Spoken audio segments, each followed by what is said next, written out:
à toutes et à tous. Je tiens à saluer la présence des habitantes et des habitants de tout âge. Je pense que vous avez vu, il y a même des petits, des vieux, des jeunes, tout, qui se sont déplacés ce matin pour faire entendre leur voix pour la voix.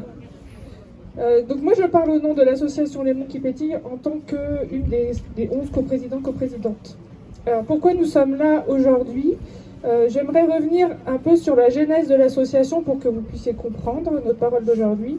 Donc cette association est née en 2019 du désir d'habitantes et d'habitants de la montagne thiernoise et des monts du Haut-Forêt de rêver et de créer collectivement leur territoire de demain. Comment est ce territoire ? C'est un territoire rural, joyeux, dynamique, ouvert et en harmonie avec le vivant. Nous habitons dans la Loire et dans le Puy-de-Dôme, j'aime à dire dans la montagne qui se situe entre Thiers et Boing. Et nous avons collecté à ce jour plus de 400 rêves d'habitants, plus de 40 projets portés par des habitants aussi, au moment d'un événement festif, intergénérationnel et interactif en 2019 appelé le Festival des Naissances. Qu'est-ce qui est ressorti de cette grande collecte ?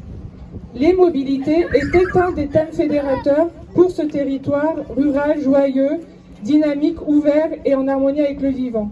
Et ce sont des collégiens, des lycéens, des étudiants, des entreprises, des producteurs locaux, des thérapeutes, des employés, des familles, des personnes âgées, des visiteurs qui ont manifesté leur intérêt, que ce soit pour travailler, étudier, aller à la rencontre de la culture, aller aussi au service de santé, vendre, rendre visite à sa famille, etc.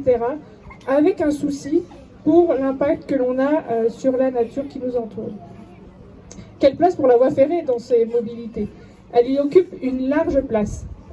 Le train est véritablement attendu en gare de Noir-Étable, au moins en gare de Noir-Étable.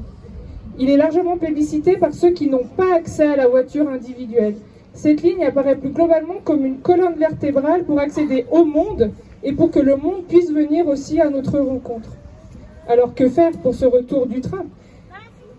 Au moins 25 personnes se sont réunies, des acteurs de tout horizon, pour penser et préparer des actions autour de cette thématique.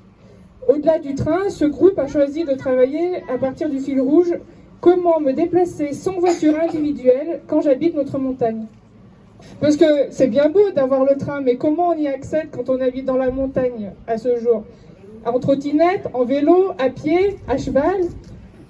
D'autres moyens de transport sont peut-être à imaginer, des moyens collectifs d'un nouveau genre qui n'existent pas encore pour irriguer.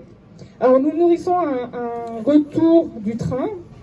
Bon, vous comprendrez que notre action aujourd'hui dans le collectif est vraiment pour que les habitants aient leur voix au chapitre, qu'ils puissent participer, faire entendre leur voix, qu'ils puissent exprimer leurs besoins, leurs rêves, leurs envies, mais aussi participer à la construction de ce mode de transport-là pour qu'ils répondent vraiment aux habitudes, aux besoins, et pas seulement que ce soit un objet technique que l'on vienne faire rouler et qui soit déconnecté de la vie des gens.